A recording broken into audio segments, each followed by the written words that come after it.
हाय रंजना. हाय. मी आज तुम्हाला शेवग्याच्या फुलांची भाजी दाखवणार आहे. ही बघी अशी फुलं असतात, तर ती अशी फुलं खुडायची असतात. कळ्याने घ्यायची, ही फुलं घ्यायची अशी. ही अशी फुलं,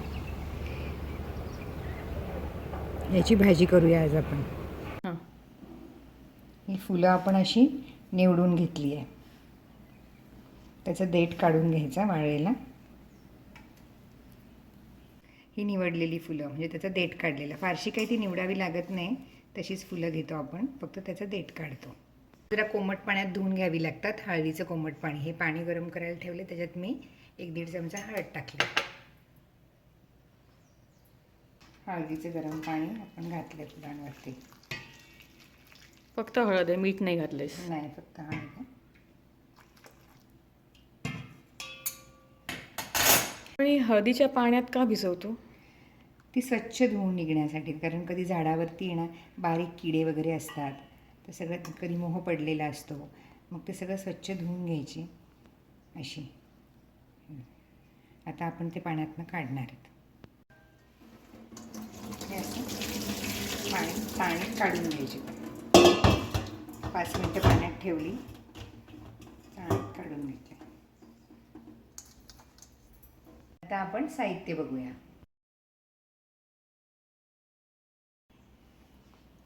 मोहरी, हळद, तिखट, मीठ, बारीक कापलेला कांदा, कोथिंबीर, हिंग, धुवून घेतलेली फुलं, तेल. कढईत तेल तापायला ठेवलं आहे, त्यात मोहरी घालूया. मोहरी तडतडली आहे चांगली. कांदा घालूया.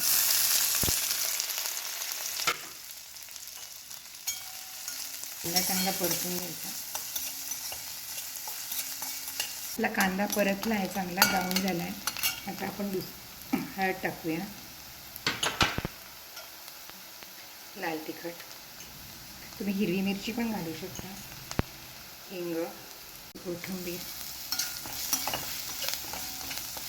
तुम्ही जर लाल तिखटऐवजी हिरवी मिरची पण घालू शकतात आवडीप्रमाणे, आणि थोडी हिरवी मिरची थोडं लाल तिखट असं कॉम्बिनेशनही करू शकता. आता ही धुतलेली फुलं घालूया.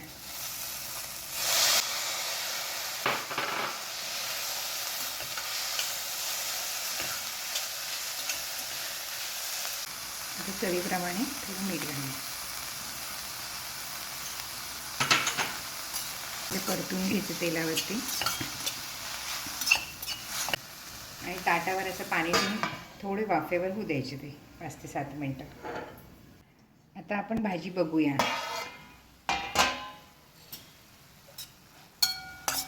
आपली भाजी होत आली आहे.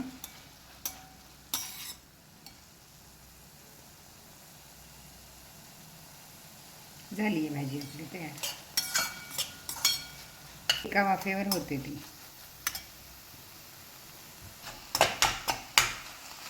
शिजलेली भाजी आपण वाटीत काढून घेतली आहे. त्यावर आता आपण गार्निशिंगसाठी खोबरं घालतो आहे, खवलेला नारळ. हे ऑप्शनल आहे, आवडीप्रमाणे तुम्ही घालू शकता. आणि ही कोथिंबीर. भाजी ही शेवग्याच्या फुलांची भाजी गुणकारीच नाही तर अतिशय स्वादिष्ट आहे. ही सांधिवातावर गुणकारी आहे, पित्तनाशक आहे, महिलांसाठी तर अतिशय औषधी आहे. तर जरूर करून बघा.